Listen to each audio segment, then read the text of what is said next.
Slavery is moral is a statement considered so shocking in today's world that it is never heard from Islamic pulpits, but there are Muslims who dare to say it. Their reasoning is clear and simple. Allah is the source of all morality. Everything good in human life is permitted by Him, and the basis for each permissible good can be found in the Qur'an. God has revealed numerous verses, valid for all times and types of men, that acknowledge and allow slavery and show it to be normal. Here are a few examples. وَالَّذِينَ هُمْ لِفُرُوجِهِمْ حَافِظُونَ إِلَّا عَلَى أَزْوَاجِهِمْ أَوْ مَا مَلَكَتْ أَيْمَانُهُمْ فَإِنَّهُمْ غَيْرُ مَلُومِينَ. Chapter 70, verses 29 to 30. وَأَنكِحُوا الْأَيَامَ مِنْكُمْ وَالصَّالِحِينَ مِنْ عِبَادِكُمْ وَإِمَائِكُمْ. Chapter 24, verse 32.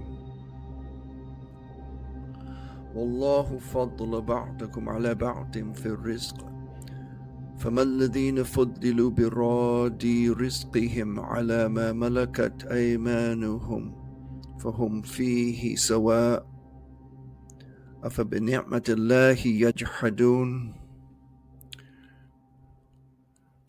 Chapter 16, verse 71. The Prophet, moreover, condoned slavery, bought, sold, and kept slaves, and distributed male and female captives from war as slaves to his followers. Muslims will never say or even think that anything the Prophet ﷺ did was immoral. And if what he did was moral then, it must be moral now. Ergo, slavery is not only acceptable but commendable. In stark contrast to that position is the worldwide consensus that the enslavement of any person is criminal, despicable, and utterly unacceptable. As I said in my previous video, it robs a person of everything he or she values most in life, and is worse than most crimes insofar as it resembles them but is ongoing, possibly permanent. Those who approve of slavery are hypocrites, as they themselves would not want to be slaves.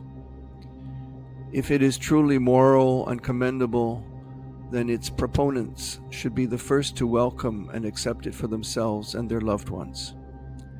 When we read, moreover, of the horrible toll of death, degradation, and misery that accompanied the slave trade across the Atlantic Ocean from Africa and through the Sahara Desert to the slave markets of Cairo, Tripoli, Algiers, and Marrakesh, or across the Black Sea to the slave market of Istanbul, we can no longer deny that slavery, in whatever form, is among the harshest and most damnable conditions that men inflict upon their fellow men and women, and even children.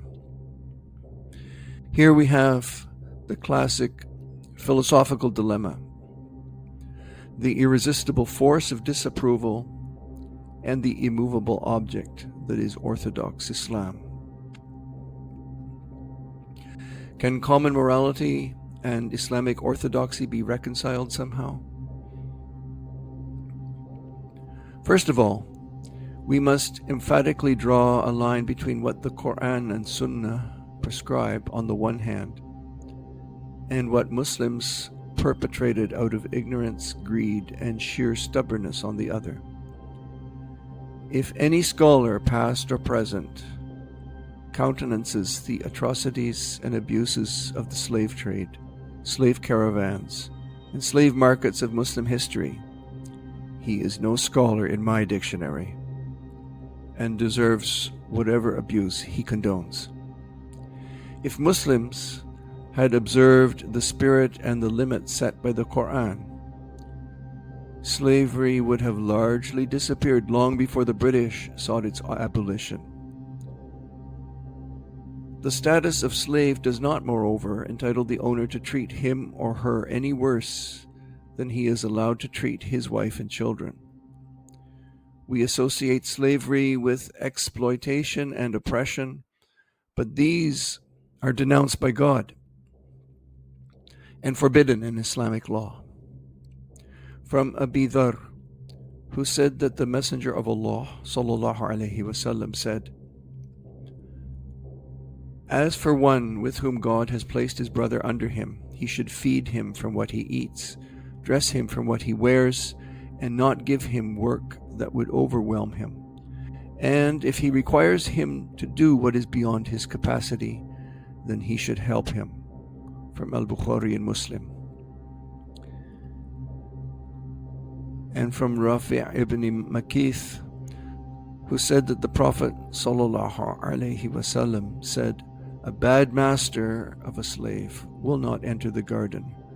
From At-Tirmidhi and Ibn Majah. Notice how the slave is not regarded as subhuman or deserving of his fate, but is referred to as the owner's brother. He has rights that Islamic courts must honor, including a conditional right to emancipation. Many of the Prophet's dearest companions were Zayd, Bilal, Suhaib, and Salman, all of them ex-slaves. There was no stigma or reproach attached to them, for it was well known in the ancient world that anyone could suffer the same fate.